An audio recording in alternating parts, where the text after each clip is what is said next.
akan menyingkirkan kita. Sekarang coba jujur, berapa banyak hal yang sudah kita pelajari, berapa banyak webinar yang kita ikuti, tapi hidup masih berada di level yang sama. Bukan karena kita tidak mampu bertumbuh, tapi karena kita terlalu nyaman di lingkungan yang salah. Lingkungan yang tidak menuntut untuk berkembang, lingkungan yang membiarkan kita menunda, dan lingkungan yang membuat kita merasa sudah cukup.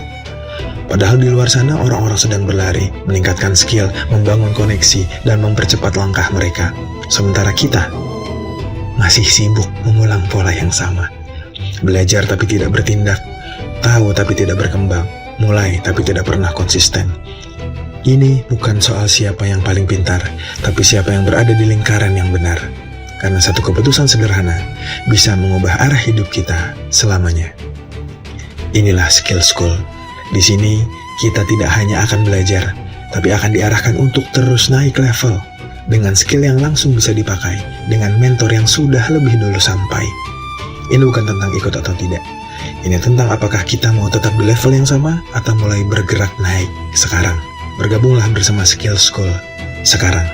Upgrade keahlianmu, bangun dan tumbuhkan relasimu, perluas jangkauan bisnismu bersama kami.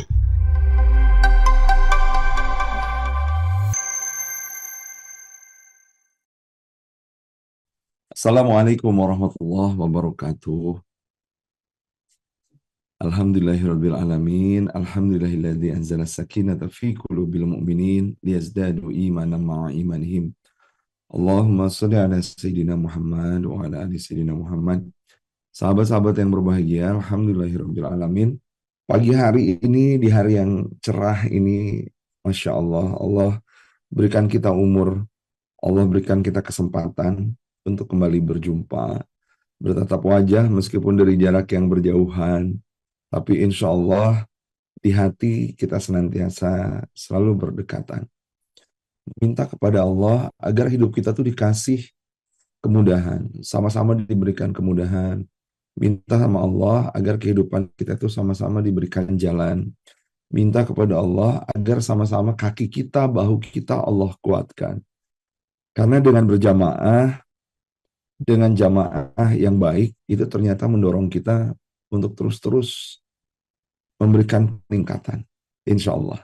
Ya, jadi sekarang titik balik dan meaningful ways, Masya Allah, berkolaborasi untuk membangun sebuah komunitas yang baru, di mana komunitas ini ingin banget mempersembahkan yang terbaik untuk kita, untuk ngasih awareness, untuk ngasih kesadaran, kalau kita udah banyak belajar, tapi kita berada di zona nyaman, maka belajar itu hanya akan merupakan jadi teori.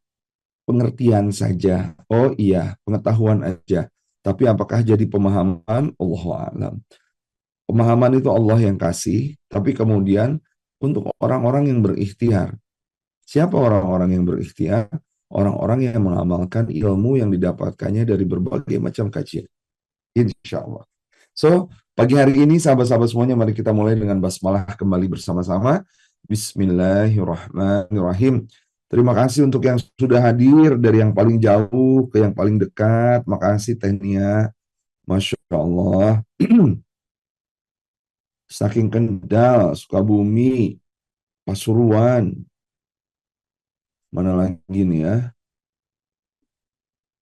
Bandung, Teiin. Damang Teiin. Lagi di sini ya, kita lagi di Bogor ya. Oke, dari Blitar, Masya Allah. Alhamdulillah. Sampang, Madura. Padahal di sebelah saya ada tuh orang Madura ya, karena kami lagi gathering.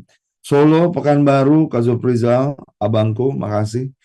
Kang Rubas, Masya Allah. Kang Rudi Bastaman, Subhanallah, Subhanallah, Masya Allah. Turnuhun Kang sudah hadir. Kang Rubas ini skillful banget ini ya, skill school banget. Beliau berikhtiar setiap harinya. Terima kasih kepada dari Brebes juga, kepada 300 orang yang sekarang sudah hadir. Yuk kita ajakin lagi teman-teman yang berkomunitas dengan kita di titik balik. Di Meaningful Way. Aceh Besar, selamat datang, Masya Allah. Waalaikumsalam warahmatullahi wabarakatuh. Kita ajakin lagi, kita sebarkan lagi linknya supaya semakin lama semakin banyak orang hadir, karena Ya Allah, ketika saya membaca kembali buku ini yang akan saya berikan kepada Anda gitu ya, resumenya. Indah banget. Itu indah banget. Masya Allah. Makasih yang udah hadir dari NTT. Mudah-mudahan Islam semakin jaya di sana ya. Insya Allah. Alhamdulillah, Kang Wahyudi, hatur nuhun. Jabar to everyone. Persib for everyone. Masya Allah. Hari ini kita akan berbicara tentang high value Muslim. High value Muslim ini, teman-teman semuanya, adalah sesuatu yang perlu kita punya. Karena manusia menilai kita tuh dari nilai yang sengaja kita tanamkan. Dari value yang kita sadari, kita tanamkan setiap saat, dan kemudian jadilah kita yang seperti ini. Kenapa kemudian kita sering dicuekin? Kenapa keberadaan kita kayaknya kok nggak ada dampaknya buat yang lain? Barangkali karena kitanya dirasa kurang bernilai. Bernilai untuk diri kita, belum tentu bernilai untuk keluarga. Karena nilai itu kemudian pertama kita yang klaim. Saya ini orang yang bernilai loh. Tapi klaim itu pasti akan selalu di ujungnya divalidasi oleh orang-orang kiri kanan kita. Nah, validasi itu artinya ini orang bener nggak nih punya manfaat buat yang lainnya. Ini orang betul nggak punya kontribusi buat yang lainnya. Hari ini kita ingin menjadi high value Muslim dengan apa? Dengan senantiasa mendidik diri. Karena kalau kita nggak mendidik diri, dunia akan pasti kemudian mendidik kita dengan caranya. Kalau kita kemudian tidak berusaha untuk mengikhtiarkan diri kita, menaikkan diri dengan cara menuntut ilmu, maka insya Allah dunia akan menjatuhkan kita sedemikian rupa. Kalau kita nggak siap untuk berlelah-lelah untuk belajar, maka siaplah nanti kelak kita akan berlelah-lelah ketika kita berada di dalam kebodohan. Nauzubillahimin dzalik. Nilai ini apakah hanya cukup untuk kita aja? Enggak. Nilai ini tuh adalah challenge yang Allah berikan untuk kita dan untuk keluarga kita. Untuk anak-anak kita supaya ketika kelak kita tinggalkan mereka, mereka tidak ada di dalam kondisi yang lemah. Mereka menjadi high value Muslim juga. Dan bahkan higher values-nya dibanding kita orang tuanya. Insya Allah. Mau seperti itu? Insya Allah. Senyum dulu atuh ya. Makasih Bunda Elsa. Senyum dulu ke kiri, ke kanan. Nggak ada siapa-siapa Kang Hari. Kiri kanannya kayak tembok. Nggak apa-apa ya.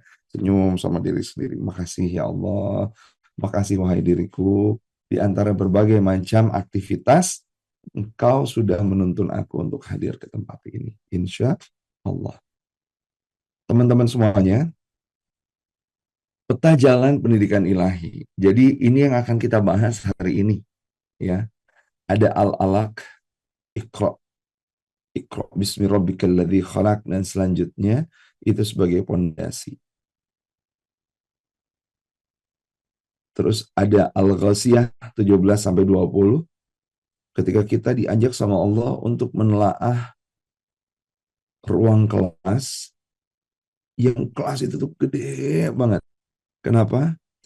Karena yang menjadi kelas kita adalah alam semesta. Masya Allah. Lantas nanti ada Quran Surah Ali Imran 190-191 yang mengajak kita untuk senantiasa mempergunakan akal dan pikiran kita melihat dari pergantian siang dan malam yang Allah suguhkan kepada kita. Nanti kemudian ada surah Al-Ankabut yang ngajarin kita betapa rihlah untuk belajar itu penting pisan, ya. Dan nanti ada surat At-Taubah yang kemudian menunjukkan kepada kita, insya Allah, betapa pentingnya manajemen sumber daya manusia dan betapa pentingnya ilmu itu terus dijaga. Ke medan perang penting, tapi kemudian ke medan majelis ilmu juga itu luar biasa penting. Jadi ini adalah peta jalan pendidikan ilahi yang akan kita jalankan. Uniknya, teman-teman semuanya, yang disebut dengan belajar itu ternyata bukan cuma memperhatikan, tapi belajar juga memperhatikan dan mengamalkan. Yuk kita lihat satu-satu. Sebagai fondasi, A'udzubillahi minasyaitonirrajim. Sahabat-sahabat semuanya, di surat Al-Alaq ayat 1 sampai 5. Ya, ini adalah filosofi dan fondasi dasar. Ketika kita diperintahkan untuk ikro, artinya kita diperintahkan untuk membaca ayat kauliyah dan ayat kauniyah. Ayat kauliyah definisinya adalah membaca teks, membaca surah, membaca ayat-ayat cintanya Allah yang ada di dalam Al-Quran. Sahabat-sahabat semuanya, lantas Al-Quran itu melahirkan ilmu-ilmu agama. Ada tauhid, ada fikih, ada akhlak. Konteksnya adalah menelaah dan memahami hukum-hukum ilahi. Tapi apakah kemudian dari Al-Quran ini yang muncul ada ilmu agama aja? Enggak. Tapi seluruh cabang ilmu, baik itu agama, baik itu sains, yang sudah terbukti keilmiahannya, ataupun yang sekarang masih dicari secara empiris oleh orang-orang yang senantiasa berpikir, sumbernya dari mana? Sumbernya dari ayat-ayat Allah. Dan kemudian harus diabdikan kembali kepadanya. Bahwa segala macam ilmu yang Allah berikan kepada kita, sampai kita punya kemampuan untuk presisi banget. Pergi dari bumi ke bulan, dari bulan ke bumi, presisi banget. Kemudian kita bisa melihat dan mengukur jarak antar bintang dan antar galaksi. Itu semuanya bersumbernya dari Allah. Segala ilmu milik Allah, bukan segala burger milik Allah ya. Enggak, tapi segala ilmu milik Allah. Maka ketika kita melihat seseorang yang kemudian bisa memecahkan kode-kode yang Allah berikan, itu pun dari Allah. Kemampuannya, ilmunya. Ketika kita melihat anak kita semakin lama semakin pintar, anak kita udah bisa berhitung. Ingat, itu tuh hitungan-hitungan semuanya. Anak kita sudah pandai berbicara, anak kita sudah pandai bermain sepeda. Itu tuh bukan karena ibunya yang hebat, mau membungkuk-bungkuk untuk ngajarin anaknya sepeda sampai sakit pinggang. Enggak, cuman ibunya aja yang hebat. Ibunya hebat, Masya Allah. Tapi maha hebat Allah yang sudah membuat kita dan anak kita memahami step by step keilmuan. Ya, ayat kauniyah dari mana kita baca? Dilihat dari alam semesta, dilihat dari fenomena yang ada. Fenomena ini, teman-teman semuanya, punya satu ciri nama. Ya, fenomena itu sebentar. Fenomena ini artinya apa? Fenomena ini kalau dibahasakan artinya banyak di antara kita. Fenomena mental health issue. Artinya apa? Bukan cuma 1-2 orang yang kena mental health issue, tapi banyak orang yang kena mental health issue. Fenomena daya beli yang menurun, bukan 1-2 orang yang daya belinya menurun, tapi banyak orang yang daya belinya menurun. Itu namanya fenomena. Outputnya apa? Ayat-ayat kauniyah ini melahirkan sains modern. Ada fisika, ada biologi, ada sosiologi, ada psikologi. Diajarkan di dalam Al-Quran betapa kemudian seonggok daging manusia itu tercipta dari apa, kemudian menjadi apa, kemudian menjadi apa, kemudian diberikan nyawa, kemudian menjadi seorang bayi yang ada di dalam rahim. Diajarkan. Tapi tidak kemudian jadi detail. Didetailkan oleh sains. Oleh siapa? Oleh orang-orang yang mau berpikir. Tapi apakah kemudian pikirnya, kepintarannya diabdikan kembali kepada Allah? Enggak. Banyak yang bilang ini semua karena. Sehingga ilmu yang seharusnya Iqra bismi rabbikal ladzi khalaq, ilmu yang diperintahkan dengan membaca nama Allah yang sudah menciptakan kita, akhirnya kemudian jadi dilupa. Ya, sahabat-sahabat semuanya, evolusinya adalah kayak gini kan. Alladzi 'allama bil qalam. Zat yang mengajarkan kita dengan qalam. Era klasik dulu, qalam itu artinya al-qalam artinya pena dan tinta. Alat tulis fisik. Fisik. Ini saya lagi pegang nih, alat tulis fisik yang mengikat pengetahuan generasi terdahulu, mencegah hilangnya sejarah dan peradaban. Dituliskannya pakai tinta. Lantas apa dituliskannya pakai? Dituliskannya pakai pensil, ya. Al-qalam, pemahamannya dulu pensil dan tinta, ya, pena dan tinta. Lantas ada era cetak. Itu adalah era di masa industri yang kemudian apa yang sudah dituliskan harus disebarkan karena umatnya makin banyak. Maka yang muncul adalah akselerasi penyebaran ilmu, pengetahuan, dan literasi massal lewat era cetak. Al-Quran dulu ditulis baik itu dengan kolam, baik itu dengan pahatan, di pelepah, di tulang. Ketika zaman era cetak, dicetak banyak. Kenapa? Karena dibutuhkan penyebaran ilmu, pengetahuan, dan literasi secara massal. Sekarang kita lihat, Al-Quran kita ada di handphone. Pengetahuan-pengetahuan ini di-generate lewat AI, ada di mana? Ada di internet. Big data, komputer. Al-Qalamnya sudah kontemporer. Ada peralatan untuk menyimpan, untuk merekam, untuk mengolah data dengan super cepat. Ya, sahabat-sahabat semuanya, Al-Qalam itu bukan senantiasa kemudian itu aja, ya, yang selalu harus dicatat dan dituangkan di dalam kertas. Enggak. Al-Qalam itu bukan benda yang mati, yang stay still, yang tidak berubah. Al-Qalam itu adalah metafora bagi seluruh instrumen teknologi informasi yang memfasilitasi transfer pengetahuan dan peradaban bagi manusia. Itu Al-Qalam. Sahabat-sahabat semuanya, satu catatannya yang menjadi pondasi kita banget yang menjadi pondasi di sini. Apaan? Segala sesuatu milik Allah. Maka kalau mengklaim, oh Kang Hari membuat buku High Class Response, maka High Class Response itu adalah ilmu yang identik banget sama Kang Hari. Mungkin di dalam branding identik, tapi bukan berarti High Class Response itu milik Kang Hari. Na'udzubillah min dzalik. Semuanya milik Allah. Maka rasa kemelekatan kita terhadap kepemilikan itu yang kemudian nggak boleh ada. Ya Allah titipin aja, Allah mau ngambilnya kapan, ya terserah. Ketika ada orang yang kemudian mengutip, ada orang yang menjiplak, ada orang yang menjual, terus nggak bilang-bilang, teman-teman nggak jadi masalah. Kenapa? Semua ilmu milik Allah.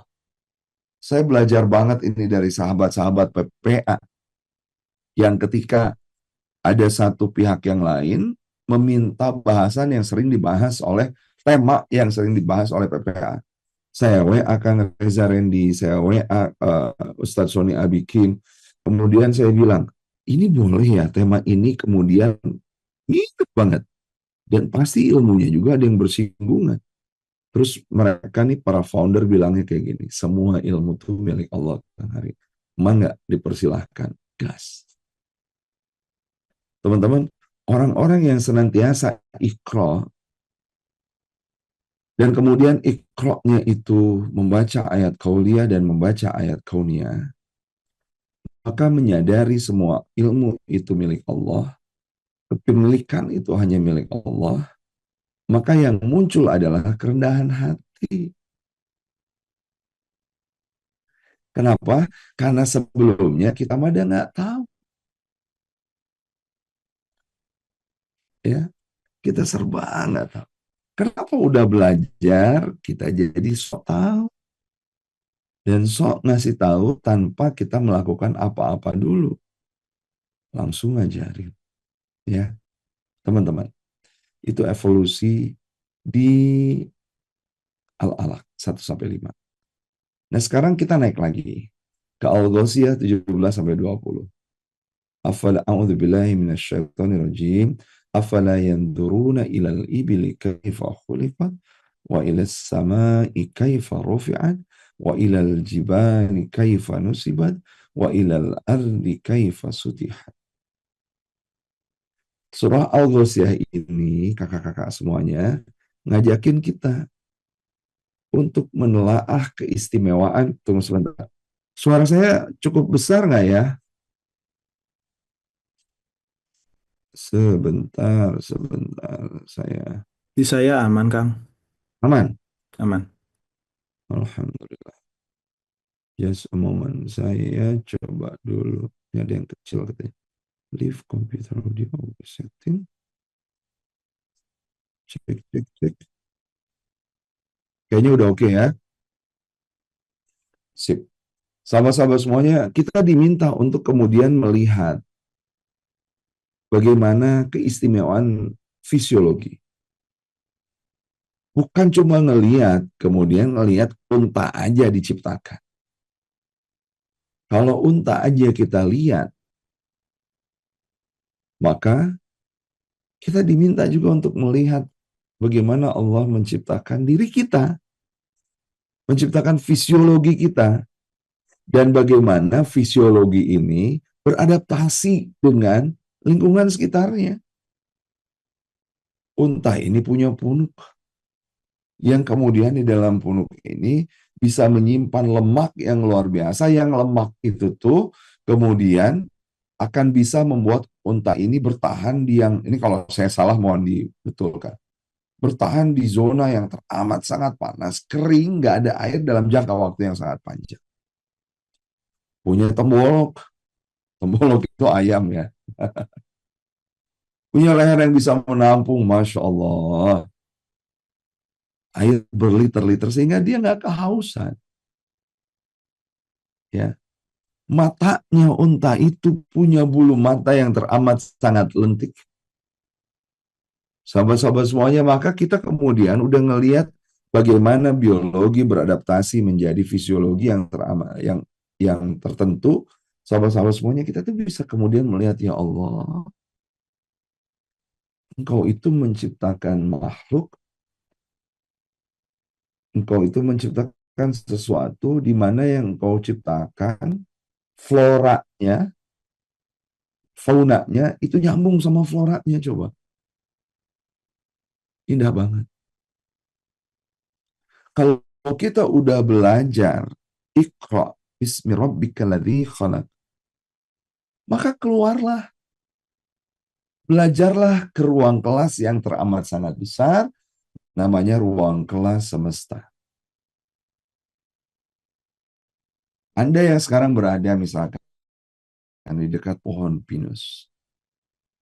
Kalau kita cuma mengikro, kemudian nggak belajar ke ruang kelas, maka nggak akan ada getah pinus. Yang getah pinus itu bisa diolah dengan berbagai macam, dari jadi terpentin sampai menjadi bahan baku kosmetika. Bayangkan. Dan pinus itu berfisiologi. Dia beradaptasi, tumbuhnya hanya bisa, bukan tumbuhnya hanya bisa, tumbuhnya akan optimal di ketinggian berapa sampai berapa. Luar biasa ya, Masya Allah. Wa ilas sama'i kaifa rufi'at, bagaimana kemudian langit itu ditinggikan kagak pakai tiang, guys. Dan kemudian si langit itu nggak jatuh. Dan kemudian bintang-bintang itu semakin lama semakin menjauh karena ada teori Big Bang itu, ya. Tapi semuanya teratur banget. Masya Allah. Ini yang perlu kita ceritakan kepada anak-anak kita, sahabat-sahabat semuanya. Betapa Allah itu menciptakan segala sesuatunya sudah dengan sangat luar biasa banget. Clear all drawings. Sudah segala sesuatunya dengan luar biasa banget. Gak ada tiang penyangganya, gak ada yang menahan dari satu galaksi ke galaksi dengan miliaran bintang, tapi semuanya teratur. Di sini tuh apa yang kita pelajari ya? Astronomi, oke, fisika. Tapi yang paling sederhana ternyata Allah mencintai keteraturan. Allah menciptakan pola. Maka pelajari, wahai manusia, polanya pelajari. Kenapa kita selalu terjatuh kepada orang yang sama? Jatuh cinta sama orang yang salah, cie. Kenapa kemudian kok keuangan kita tuh kayak gitu lagi muternya? Kenapa kok pembelajaran kita yang semakin lama semakin banyak tidak membuat diri kita semakin bervalue? Pasti ada polanya yang perlu kita pelajari. Pola itu yang kemudian sering membuat kita lupa. Makanya pola pertolongan Allah. Masya Allah, itu pola. Ya, itu pola. Wa ilal jibali kaifa nusibat. Bagaimana kemudian jibal itu Allah tancapin tuh. Itu kan geologi. Jadi pasak bumi yang menstabilkan kerak bumi dan menjadi panorama yang sangat indah untuk kita pelajari. Bagaimana ketika kemudian si bumi itu, si gunung-gunung itu, kemudian dikeruk isinya, dihabisin atasnya. Maka gimana ketika pasak yang ada di rumah kita, paku yang ada di rumah kita untuk menopang sesuatu, kemudian pakunya kita cabut. Allah ya Rabb. Banjir, longsor, gempa, goyang, kenapa pasaknya habis? Dieksplor sedemikian rupa, dieksploitasi sedemikian rupa. Kang Hari, jadi kita nggak boleh ya mengeksplor. Mengeksplor boleh. Yang nggak boleh adalah mengeksploitasi. Diambil, nggak digantikan. Padahal gunung dan segala isinya itu bukan cuma kita yang berhak menikmatinya, tapi anak-anak kita itu berhak menikmatinya. Dan hebatnya negara-negara maju, bismillahirrahmanirrahim,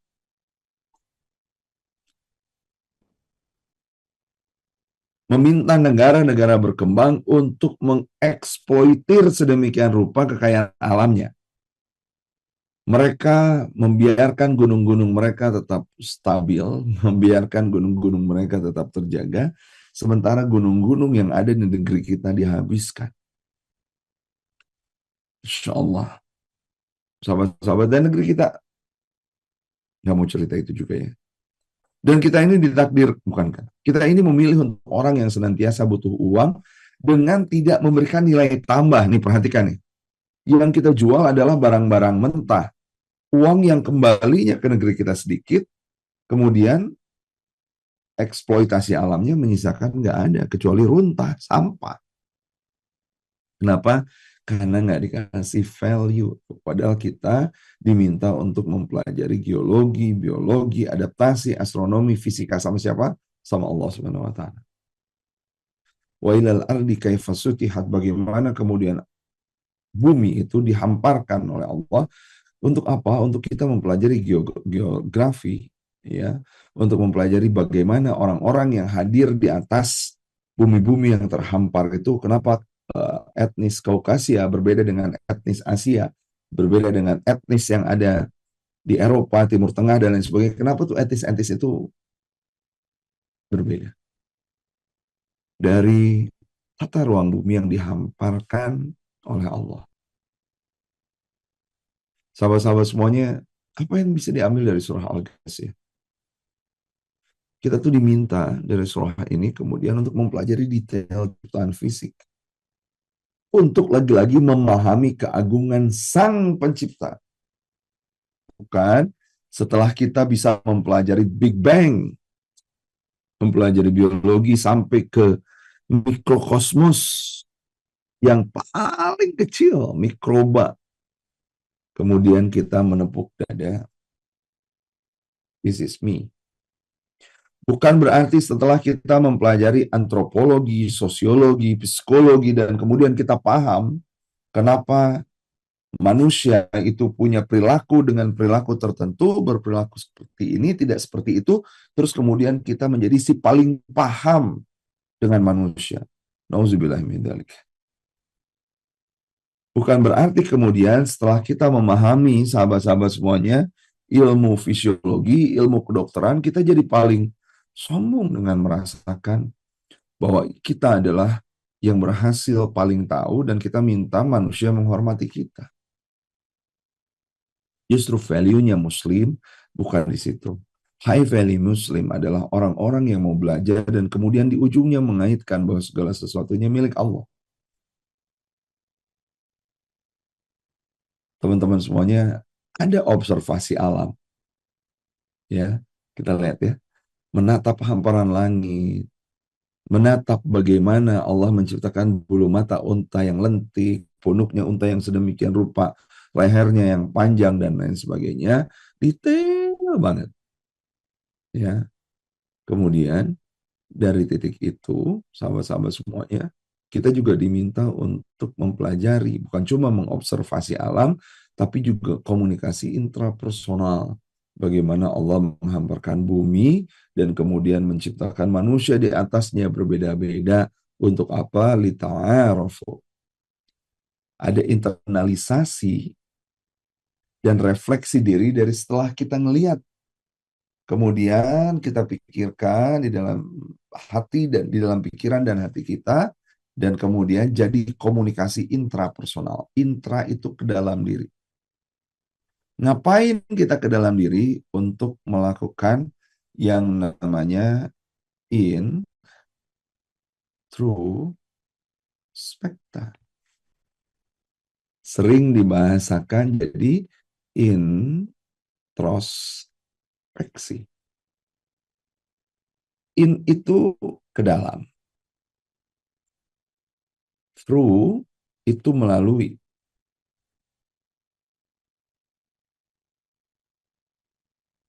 Through itu melalui. Spekta itu artinya spektakuler. Gede banget. Ada alam yang sangat dahsyat di luaran kita. Berisi banyak hal. Berjuta-juta planet, bintang, galaksi, dan lain sebagainya. Itu tuh spektakuler banget. Tapi kemudian ada intrapersonal ke dalam diri kita. Ya, ini makro. Ini mikro. Kita menelaah diri kita introspeksi diri kita, ya Allah, ternyata saya selama ini nggak punya big object disimpan di kepala saya sedemikian rupa. Saya cuma mikirin gosip artis, saya cuma mikirin yang lagi hype di TikTok, yang lagi happening di Instagram. Saya cuma memikirkan kegelisahan yang sebetulnya nggak perlu saya pikirkan. Kenapa? Karena saya nggak punya sesuatu yang gede banget yang disimpan di kepala saya. Padahal kalau kita punya big object, maka kita punya kesadaran. Saya kurang apa, saya butuh apa, kelebihan saya apa, kekurangan saya ditutupi dari teman-teman yang kayak gimana, komunitas yang seperti apa, kesadaran. Dari kesadaran muncul kepedulian. Saya peduli banget untuk membuat teman-teman menjadi skillful setelah punya ilmu yang banyak, dari meaning ways, dari titik balik. Saya pengen banget kemudian si ilmu ini tuh teraplikasikan dalam keseharian dan kemudian bukan cuma jadi knowledge, tapi juga jadi skills. Dari kepedulian teman-teman semuanya, maka muncullah ambisi. Dari ambisi, maka muncullah aksi.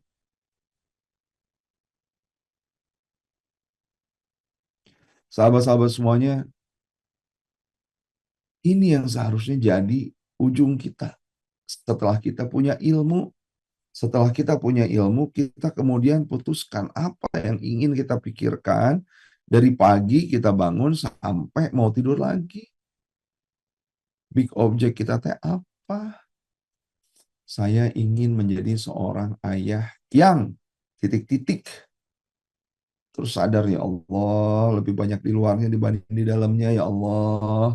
Kemudian membiarkan anak-anak hanya diajar oleh para guru-guru di luaran sana, tapi saya nggak jadi guru di rumah saya. Peduli banget pengen ngegedein anak dengan segala sesuatu yang baik. Kita jadi orang tua yang ambisius untuk pendidikan anak. Kelihatan cuma aksinya aja, dipaksa anak untuk pesantren, dipaksa, memaksa anak untuk kemudian belajar agama, ikutan olimpiade, dan lain sebagainya. Orang itu hanya ngelihat aksinya, tanpa dia ngelihat apa big object yang menjadi kepedulian kita, kesadaran kita untuk anak kita. Sahabat-sahabat semuanya, ketika kita punya aksi, kemudian kita sadar diri, karena kita aksinya diawali dari kepedulian, maka dia nggak gelisah. Kenapa? Karena dia sudah punya konsep diri. Ini self-concept. Kalau self-conceptnya lemah, maka dia akan kuatkan. Kalau konsepnya kuat, maka dia akan sadar bahwa ada zat yang maha kuat selain dirinya. Ketika kita melihat alam, ngobrol sama diri sendiri, kemudian kita merestrukturisasi, ya Rob, ternyata aku teh nggak ada apa-apanya. Banyak kelemahan diri di hadapan arsitektur alam yang maha dahsyat ini. Dan kemudian memunculkan apa? Arogansi yang dieliminir. Arogansi yang hilangkan. Nggak arogansi, kenapa? Karena kesombongan secara intelektual udah dihancurkan. Allah maha luar biasa.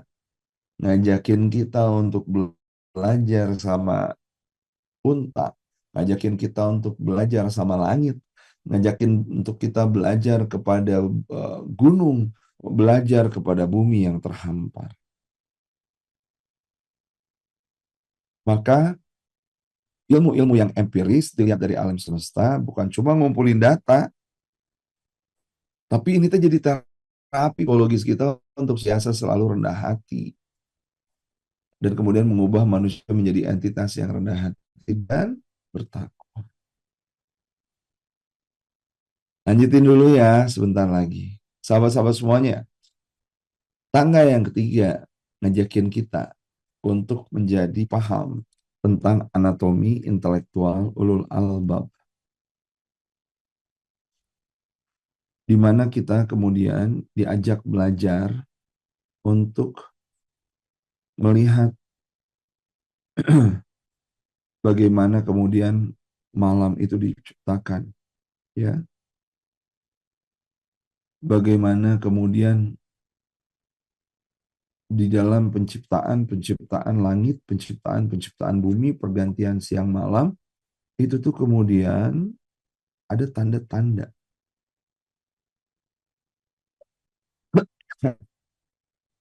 Tanda-tanda, sahabat-sahabat semuanya. Dan kemudian si tanda-tanda itu tuh ditangkapnya oleh akal empirik. Tapi kemudian akal empirik itu belum selesai. Kenapa? Karena akal empirik itu, sahabat-sahabat semuanya, diajak untuk kemudian untuk berzikir kepada Allah. Untuk kemudian menangkap makna tersembunyi di balik pola, hikmah di balik peristiwa fisik. Ada loop, ya, ada akal, ada loop. Lantas kemudian ada fuad, ada titik pusat kesucian yang kemudian kalau kita senantiasa membersihkannya, itu cahaya dari Allah gampang masuk ke kita. Ya, sahabat-sahabat semuanya, kita akan terus-terusan ditemenin sama Allah, ngerasa ditemenin sama Allah, ngerasa ditolong sama Allah, karena kita senantiasa mensucikan hati kita, mensucikan batin kita. Senantiasa berzikir, yazkurunallah qiyaman wa qu'udan.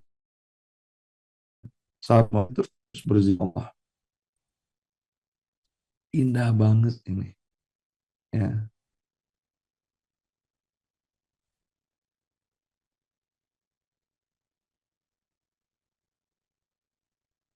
Sahabat-sahabat semuanya, maka ulul albab, orang-orang yang berakal, bukanlah manusia tanpa dosa. Mereka-mereka yang menyelaraskan kecerdasan logis dengan kedalaman intuisi spiritual. Kalau sekarang ada titik balik, ada meaningful ways, dan sekarang ada skill school, insya Allah, teman-teman ingin membuat kita tuh, ini para penggagas, ingin membuat kita itu menjadi orang-orang yang ulul albab, dibimbing hati nuraninya, akalnya kemudian akal yang paling murni, sehingga kita panca inderanya bisa kita optimalkan untuk menjadi sesuatu, mempolakan sesuatu menjadi empiris. Jadi data, jadi fenomena. Apakah ini orang-orang yang selalu suci? Enggak. Pernah salah, gimana? Enggak pernah salah, salah wae, ya. Banyak banget salahnya, tapi dia adalah orang-orang yang senantiasa mensucikan dirinya, insya Allah. Makanya dijagain, ya, dijagain dari azab benar bersama-sama ada di dalam jamaah yang senantiasa baik. Disinilah kemudian kita diajarkan sahabat-sahabat semuanya bahwa pikir kita, intelektual kita, bagaimana kita menganalisa sistem fenomena, sistem kosmos, ya, makrokosmos, sahabat-sahabat semuanya, dan kita kemudian ngelihat bahwa Allah nggak nyiptain segala sesuatu cuma gimmick doang, ya nggak ada sia-sianya dengan zikir, mengingat Allah di dalam segala postur kita, segala posisi kita, ya, baik berdiri, duduk, dan berbaring, dan kemudian senantiasa menenangkan hati dan membuka ruang bagi ilham ilahi ke dalam fuad kita. Hasilnya apa kemudian dari zikir dan fikir ini? Hasilnya adalah wisdom. High value Muslim adalah orang-orang yang punya wisdom yang luar biasa. Zikir terus tanpa pikir melahirkan keimanan yang buta realitas dan kemudian lumpuh. Nggak bisa ngapa-ngapain, ngelihat alam, zikir aja terus, subhanallah, subhanallah, masya Allah, alhamdulillah, tapi diam, lumpuh. Tapi kemudian pikir tanpa zikir, itu tuh menciptakan sains yang arogan, destruktif. Karena segala sesuatunya nggak kita pikirin bahwa segala sesuatunya punya Allah. Kalau melihat kepada penciptaan, kepada hak milik, kayaknya kita yang paling berhak untuk memiliki. Maka saya yang paling berhak untuk mengeksploitasi. Sahabat-sahabat, integrasi keduanya lah yang menjadi kejayaan peradaban Islam di masa lampau. Aduh, ini tuh menyakitkan ya. Karena seharusnya Islam di masa kini yang paling bertanggung jawab memegangnya adalah kita. Teman-teman semuanya, ayo didik anak-anak kita. Bukan cuma untuk belajar sains, tapi belajar dasar-dasar supaya kelak nanti mereka tidak arogan. Didik anak kita bukan cuma mempelajari cuma itu quotes and quotes ya, jangan disalahartikan. Cuma mempelajari kemudian Al-Quran secara letterlek sebegitunya, plek ketiplek, tanpa kemudian mengkaitkannya dengan kondisi dan fenomena alam dan sosial. Keduanya perlu disatukan sehingga ilmu-ilmu yang indah kayak begini sekarang bukan cuma berada di Menara Gading, tapi dibawa sampai ke yang paling dasar. Itu sebabnya titik balik Meaningful Ways menyapa Anda sampai ke ruang-ruang paling personal. Ya, ruang-ruang paling personal itu apa? Anda bisa bawa si laptop Anda, handphone Anda ke kamar bahkan. Untuk apa? Untuk belajar. Habis ini jangan lupa dicatat, di-sharingkan, diamalkan. Termasuk kepada yang berbicara. Sahabat-sahabat semuanya, surah Al-Ankabut 19:20 ini mengajak kepada kita untuk kemudian kita nggak stay still. Kita kemudian nggak berdiam diri.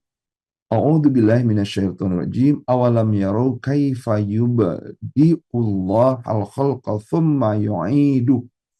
Inna dzalika 'ala Allah yasir. Apakah mereka tidak memperhatikan bagaimana Allah memulai penciptaan makhluk, kemudian mengembalikannya? Sesungguhnya yang demikian itu mudah banget buat Allah. Sahabat-sahabat semuanya, kul siru fil ardi. Katakanlah berjalanlah di muka bumi.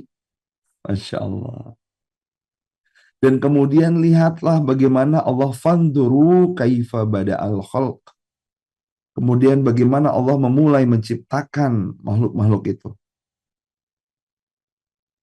Kemudian Allah membuat kejadian yang akhir. Sesungguhnya Allah Maha Kuasa atas segala sesuatu. Sumallahu yunshi'un nash'atal akhirah. Innallaha ala kulli syai'in qadir. Ini tuh ngajarin kita untuk apa? Untuk siru fil ard. Karena Al-Quran itu nggak eksklusif di dalam kelas. Alam itu terbuka dan peninggalan masa lalu adalah laboratorium utama bagi sejarah dan biologi. Sahabat-sahabat semuanya, bahkan kita diajarkan, teman-teman yang oret-oretan. Oke. Sahabat-sahabat semuanya, kita diajarkan kemudian untuk berpindah satu tempat ke tempat yang lain untuk belajar. Saya mendorong anak-anak saya, meskipun nggak tahu biayanya dari mana nanti, tapi mendorong anak-anak saya untuk bisa keluar dari rumahnya. Kalau nggak bisa keluar negeri, keluar daerahnya. Lihat tuh, sahabat-sahabat, bahkan program nanti di liburan, saya ngajak mereka untuk nanti ke Jakarta, menginapnya di hotel yang murah, nggak di hotel yang mahal, menginapnya benar-benar di tengah kota, untuk kemudian melihat bagaimana orang-orang bekerja, lalu lalangnya seperti apa di sentralnya Jakarta. Untuk yang remaja, istri saya sudah meminta kepada mereka untuk volunteering. Untuk volunteer itu apa ya? Oh ya, kamu gak volunteering. Untuk menjadi volunteer. Orang-orang yang volunteer, tolong dikasih tahu volunteer. Ya itu ya. Masya Allah. Volunteering, sukarelawan.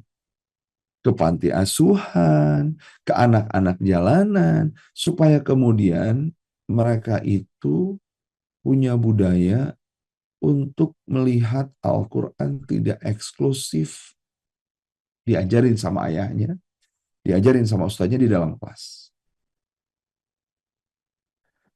Sahabat-sahabat semuanya, mengkaji kemudian puing-puing peradaban lama untuk membuktikan kebenaran evolusi kalau kita dimampukan, teman-teman semuanya. Maka kalau iya, kan ini ikhtilaf untuk kita pergi ke candi, karena di sana adalah tempat beribadah yang non-muslim. Sahabat-sahabat semuanya, Indonesia memang memang memang dulunya Hindu dan Buddha, maka yang ada adalah candi. Maka kalau kita datang ke sana bukan untuk beribadah, kita sana untuk kemudian ada banyak itu dan yang menyempurnakan, Masya Allah. Itu kan jadi beda ceritanya. Kalau punya uang, bisa pergi ke Turki, kemudian mengkaji bagaimana peradaban Islam bisa sangat pesat di sana dan bisa runtuh di sana. Kalau punya uang lagi, mengkaji bagaimana kemudian uh, untuk umroh dan haji dan mengkaji di sana bagaimana Islam diturunkan sejak awal. Maka teman-teman semuanya, pendidikan itu menuntut mobilitas fisik. Keluar, butuh mobilitas fisik. Kalau sekarang meaningful ways titik balik menghadiri jadi gimana? Hadir kepada Anda. Nah, sekarang kitanya pun perlu datang ke pesantren mana, belajar di sana. Hari ini saya melakukan aktivitas fisik. Siang nanti akan berjumpa dengan para guru. Kenapa? Karena memang dituntut untuk itu. Gitu teman-teman yang ada di surah Al-Ankabut. Kalau kita mau punya value menjadi high value Muslim, maka keluarlah. Ya, nanti kalau skill school mengadakan gathering, ikutan. Ya. Karena di skill school itu kita diminta untuk bukan cuma learning di dalam kajian, mendengar, tetapi juga menjadi pembelajar yang aktif. Yang kemudian mudah-mudahan bisa menemukan hal-hal baru. Insya Allah. Teman-teman 700 orang yang sudah hadir, makasih banget. Jazakumullah khairan katsiran. Saya mengajak untuk Anda besok pagi hadir juga. Ada kajian high class response subuh, nanti boleh di Instagram saya 5:30. Bagaimana hal yang kecil bisa berdampak banget kepada hal-hal yang luar biasa, ya. Ada kaitannya dengan high value Muslim, insya Allah. Sahabat-sahabat semuanya, ini yang unik nih. Ya Rabbana, Maha Suci Engkau yang sudah menjadikan kami seperti ini, dan ilmu-ilmu senantiasa ada di ruangan yang melingkupi kami. Masya Allah. Di dalam surah At-Taubah, diajarin tentang manajemen sumber daya manusia. Teman-teman semuanya, di sini tuh diajarkan bagaimana kemudian ketika berperang, nggak semuanya turun ke medan laga. Nggak semuanya turun ke tempat untuk kemudian berperang semuanya. Tidak. Tapi tidak sepatutnya orang-orang muslim, semuanya orang-orang mukmin pergi semuanya ke medan perang. Tetapi maka al-mu'minuna liyanfiru kafatan falawla nafara min kulli firqah. Tetapi di situ sahabat-sahabat semuanya ada yang tinggal bersama Rasulullah, ilmunya Rasulullah, untuk kemudian memperdalam ilmu pengetahuan agama mereka. Ini gorgeous banget sih menurut saya. Ya, sahabat-sahabat semuanya, ini tuh keanggunan yang sangat luar biasa. Apakah pergi ke medan perang itu penting? Penting untuk menjaga batas wilayah dan stabilitas fisik negara. Tetapi, teman-teman semuanya, ada kelompok khusus yang berdedikasi penuh untuk tetap tinggal dan mendalami ilmu. Tafaqquh fiddin, ilmu agama, ilmu sains. Ketajaman informasi dan keunggulan sumber daya manusia bernilai setara, bahkan menopang ketahanan fisik sebuah bangsa. Tinta ulama setara dengan darah syuhada. Di titik ini kita jadi paham kenapa kemudian Andalus, kenapa kemudian Irak, kemudian Iran, kemudian Libya dipecahkan, dihancurkan dengan luar biasa dengan segala upaya tuh oleh negara-negara barat. Karena di sana orang-orangnya adalah orang-orang yang mencintai bagaimana mereka siap untuk menjaga batas wilayah mereka, tetapi juga mereka adalah orang-orang yang mencintai keilmuannya Allah, yang membaca qauliyah dan kauniyahnya. Kenapa Palestina diserang habis-habisan? Karena tingkat literasi yang paling tinggi di dunia itu adalah Palestina. Di mana orang-orangnya cinta banget sama buku, cinta banget sama Al-Quran. Makanya ketika suara bom kedengaran itu, itu langsung ayat itu yang keluar. Melihat saudaranya syahid, ayat yang muncul. Kenapa? Karena ayat itu bukan cuma dihafalkan, tapi sudah benar-benar menjadi ayat. Ayat itu kan artinya tanda sesuatu yang sangat besar. Dihancurkan habis-habisan. Kenapa? Karena orang-orang yang seperti inilah yang bisa membuat generasi ke depan menjadi high value Muslim. Cinta kepada negaranya, cinta kepada agamanya.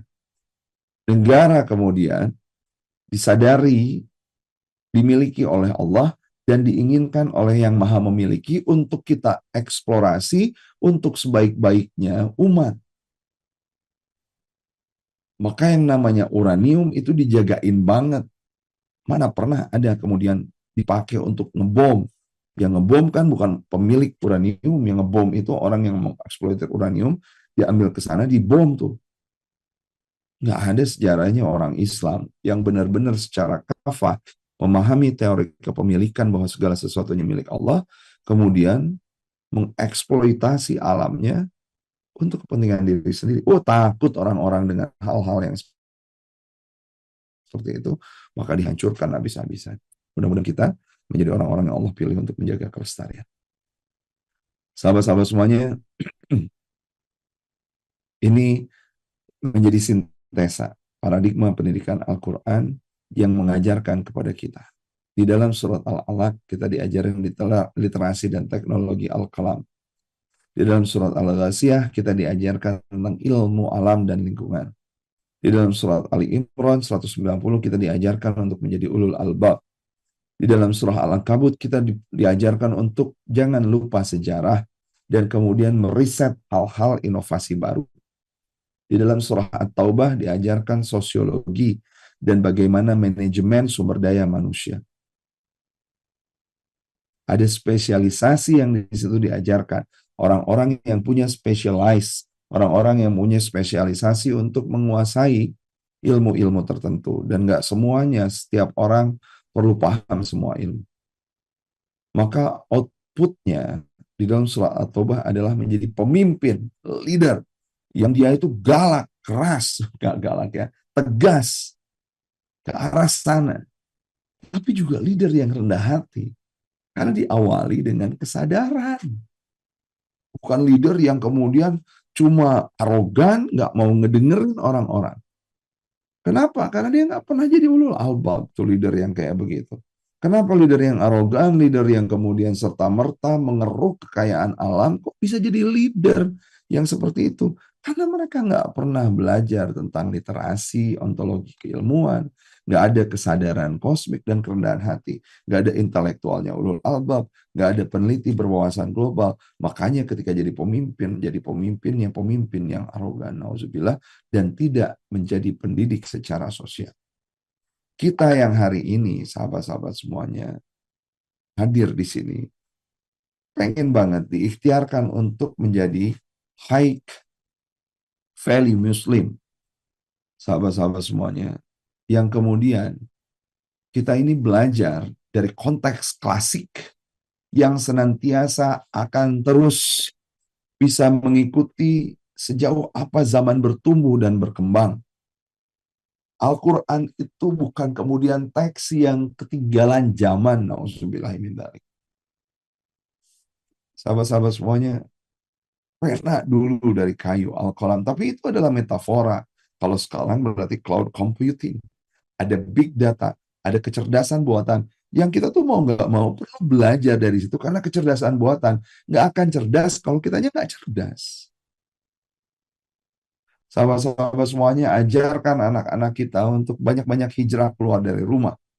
Ya, setelah mereka beraktivitas dengan pekerjaan rumah, tapi saya selalu mengkhawatirkan ketika saya mengajak anak-anak saya untuk kemudian volunteering di luar rumah, menjadi sukarelawan di luar rumah, apakah mereka menjadi sukarelawan di dalam rumah? Mau beberes, mau cuci piring, mau bersih-bersih. Karena itu tuh tidak mengenakan, tetapi ketika dia tumbuh kesadaran, ini nggak enak buat saya, tapi harus ada yang mengerjakan, maka itu jadi volunteering yang luar biasa tuh di dalam rumah. Sukarelawan sejak dalam rumah.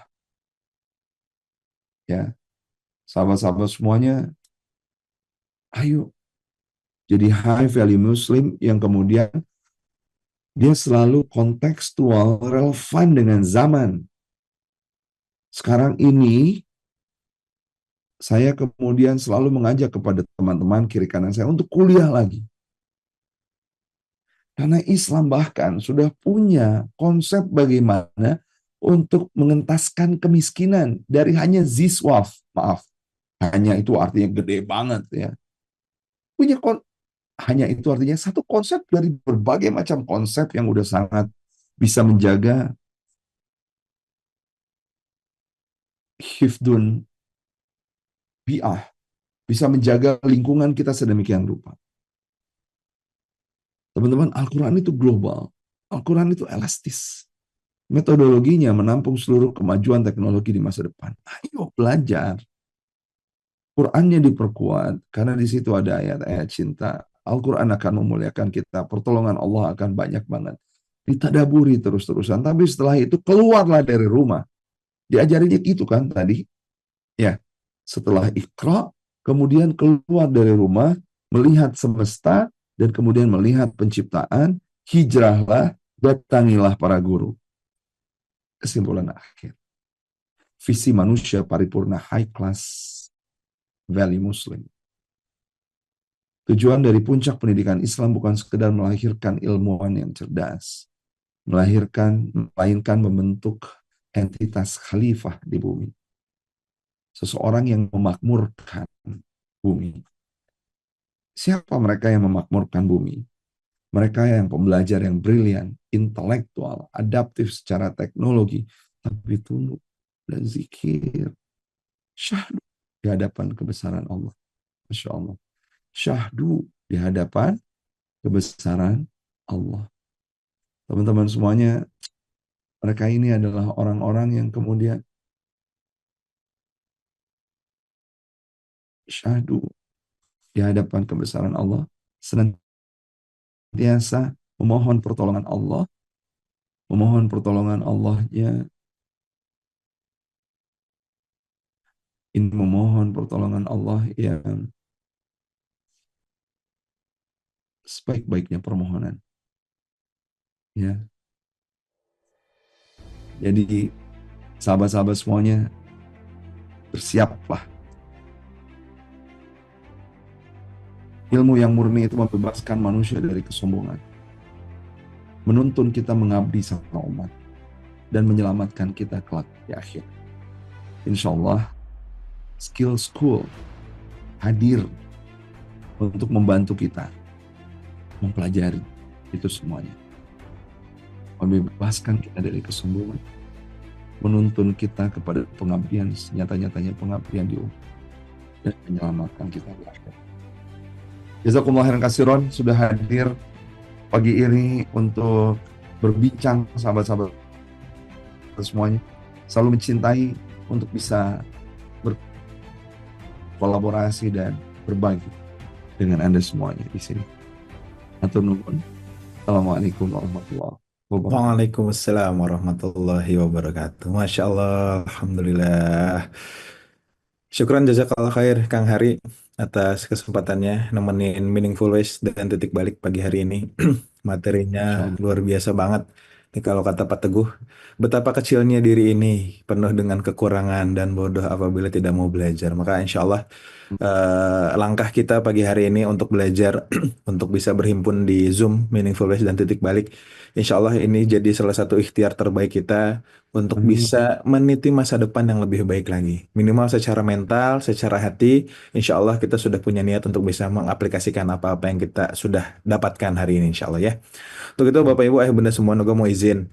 Tadi sudah sempat disampaikan sama Kang Hari di awal atau di sesi-sesi akhir tadi ya, bahwa pagi hari ini kita akan sama-sama merilis satu komunitas, satu grup yang insya Allah di dalamnya kita fokus dalam rangka pembinaan mental, pembinaan hati, pembinaan mindset, pembinaan skill, pembinaan keahlian, dan lebih luas daripada itu, kita akan sama-sama berbagi relasi, ya, berbagi networking terkait dengan usaha, bisnis, karir, dan lain sebagainya. Kita namakan Skill School. Jadi Bapak Ibu Ayah Bunda semua, sahabat-sahabat dari Meaningful Ways dan titik balik yang berkenan untuk join grupnya pagi hari ini. Bahkan saya merekomendasikan Bapak Ibu untuk bisa join di sini karena nanti diskusinya di sini ya tentang skill, tentang keahlian, tentang pekerjaan, tentang cuan mungkin ya di sini insya Allah ya. Pokoknya kita meningkatkan segala sesuatu yang bentuk ikhtiar nyata, bentuk ikhtiar maksimal yang bisa kita lakukan sehari-hari gitu ya. Karena kalau titik balik Meaningful Ways ini kan biasanya fundamentalnya di sisi spiritual gitu ya.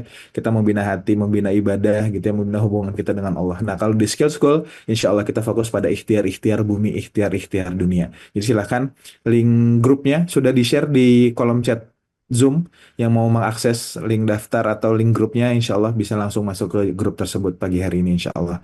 Maka dari itu terima kasih banyak Bapak Ibu Ayah Bunda semua atas kesempatan kita belajar pagi hari ini. Dan saya izin barangkali ada yang mau ditanyakan, ada yang mau didiskusikan terlebih dahulu. Sebelum nanti mungkin kita lebih jauh diskusi di grup Skill School tersebut. Nuga ingin buka 2 orang penanya aja pagi hari ini ya. Silahkan raise hand untuk yang mau diskusi, untuk yang mau bertanya terkait dengan bagaimana sih kita menjadi insan-insan yang baik dalam rangka memupuk mental, memupuk hati, memupuk ikhtiar, dan memupuk ibadah-ibadah kita supaya suksesnya bukan hanya ikhtiar sukses di akhirat, tapi juga punya kesuksesan yang jelas dan nyata di dunia insya Allah. Jadi silahkan untuk yang mau bertanya, saya izin buka 2 orang penanya terlebih dahulu. Nanti mungkin kalau waktunya masih mencukupi, kita akan buka sesi berikutnya. Tapi syukur-syukur satu orang ya sudah ada Bu Zalia. Ini cukup mewakili pertanyaan dari semuanya insya Allah ya. Bapak Ibu Ayah Bunda semua sekali lagi sebelum saya persilakan Bu Zalia, mangga yang mau langsung join grupnya pagi hari ini lewat ruang Zoom pagi hari ini silahkan kami persilahkan dari teman-teman Meaningfuls atau Kak Barkah ya dari Skill School silahkan boleh dikirimkan link grupnya atau ke Khadijah ya sudah bantu nge-share juga supaya nanti kita bisa sama-sama diskusi lebih detail di sana insya Allah. Baik Bapak Ibu Ayah Bunda semua, saya mau izin persilahkan Bu Zalia untuk bisa menyampaikan pertanyaannya. Mangga Bu. Makasih Kang Nuga. Izin bertanya Kang Hari. Makasih semuanya. Bismillahirrahmanirrahim. Kang Hari, saya Ya, tuh Bu. dulu dulu sih karena sekarang belum belajar lagi ke sana. Dulu itu kan belajar kalau alam semesta itu sebenarnya Allah kasih juga sudah ada di dalam diri kita itu ada alam semesta gitu kan ya. Saya tuh suka dikasih. Jadi semua yang terjadi itu sebenarnya adalah isyarat dari Allah. Allah itu mau apa untuk kita, cuman tergantung kita. Kita bisa ngambil hikmah dari apa yang Allah kasih itu enggak gitu ya. Nah, contohnya gini, Kang Hari.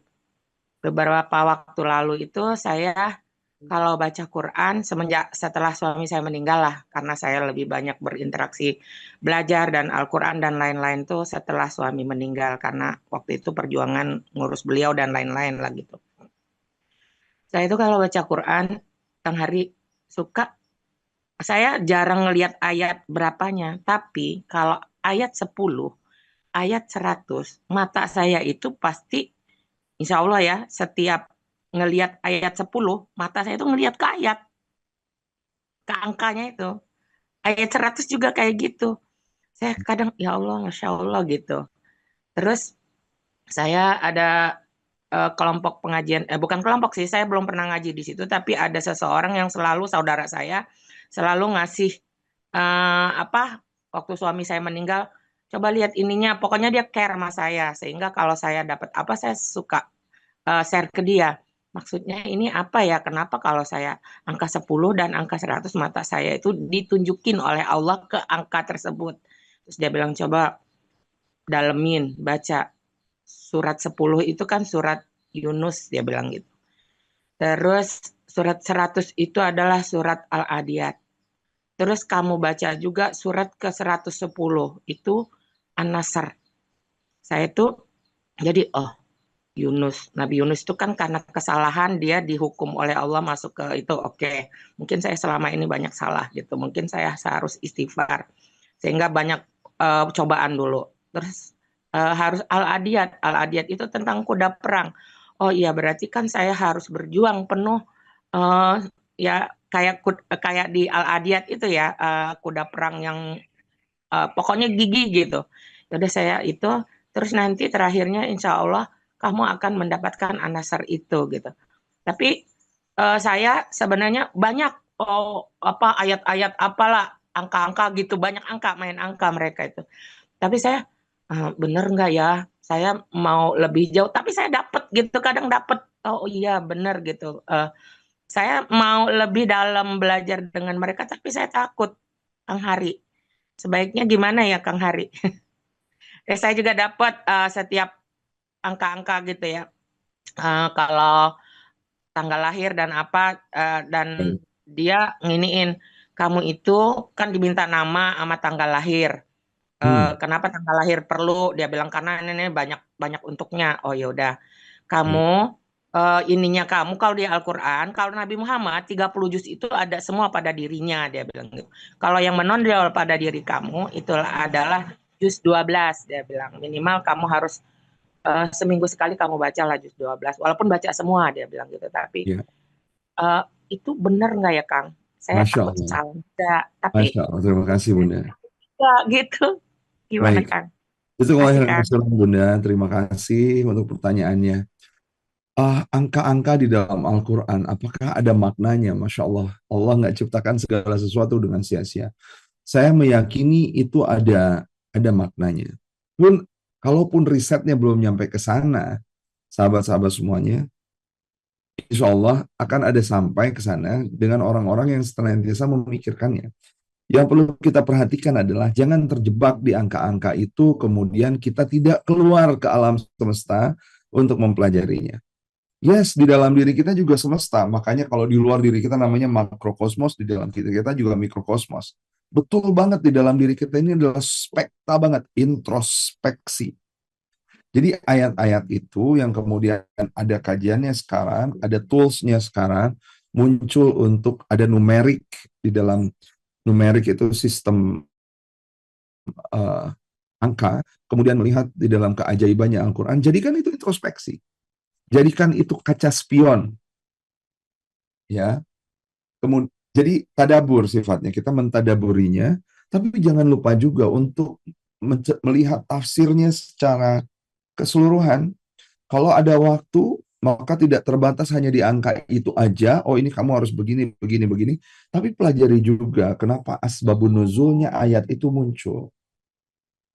Rasulullah ini sedang diajarkan apa oleh Allah lewat malaikat Jibril dengan turunnya ayat itu. Kita tarik kepada sejarah seperti tadi kita sudah diajarkan di dalam pondasi, sahabat-sahabat tangga-tangga itu, kita tarik ke sejarah kepada Allah ini nurunin ayat ini ketika Rasulullah dalam posisi apa ya. Sehingga psikografinya kita juga belajar. Jadilah kita orang-orang yang ulil albab, fuadnya terjaga, hati nuraninya terjaga. Jangan sampai kemudian ketika saya lahir 22 September, kemudian dilihat dan kemudian jatuh kepada ayat neraka jahanam yang teramat sangat panas. Itu kan ini apa ya maksudnya ya? Ada titik di mana ya? Kayak gitu, kemudian jadi berkecil hati. Teman-teman semuanya, ayat itu adalah tanda. Bukan cuma kalimat yang bernomor, tapi tanda kebesaran Allah. Lihat sejarahnya, lihat ke depannya, lihat polanya seperti apa. Ya. Bergabung di dalam sains, kumpulan orang-orang yang mencintai sains dan teknologi. Jangan sampai ketika kemudian ada misalkan Stephen atau kemudian MBTI, kemudian CAPS, kemudian apalagi DISC, ilmu-ilmu atau tools yang mempelajari bagaimana kita berperilaku gitu ya, mengambil keputusan. Terus saya mau orangnya kayak begini, menurut ini juga. Enggak. Kan tadi udah diajarkan. Keluarlah untuk melihat fenomena alam dan fenomena sosial. Bagaimana kemudian kita berkontribusi untuk menjadi bagian sumber daya manusia yang seutuhnya.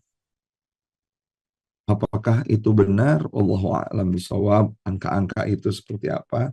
Tapi saya yakin di balik setiap susunan Al-Quran itu terdapat keindahan yang teramat sangat luar biasa. Yang kalau kita pelajari bukan cuma indah dan mengingatkan kita masa lalu, tapi juga mempersiapkan kita untuk masa depan kita.